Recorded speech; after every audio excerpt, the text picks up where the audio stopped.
Whispers of Kharadar Horror Story. The summer of 2019 scorched Karachi like never before. In the heart of Old Kharadar, a densely packed neighborhood tangled with narrow alleys and colonial-era buildings, stood a crumbling apartment complex. No one wanted to rent. Locals called it Boot Mahal.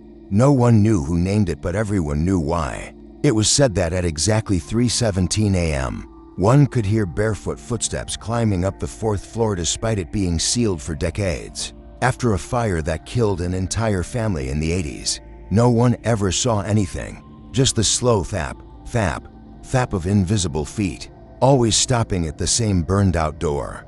Faison, a university student who'd moved from Sucker, didn't believe in ghost stories. When he found out the flat on the third floor was going for dirt cheap, he jumped at the chance.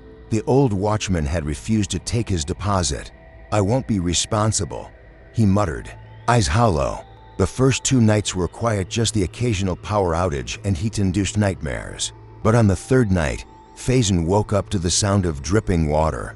When he turned on the light, there was a dark stain on the ceiling, spreading slowly, the air thick with the smell of burnt fabric and something fouler like rotting meat. At exactly 3:17 a.m., the sound started. Thap, thap, thap. Bare feet, climbing the stairs. Faison froze. Thap, thap. The sound stopped just above his ceiling. He rushed out into the hallway, heart pounding, phone flashlight shaking.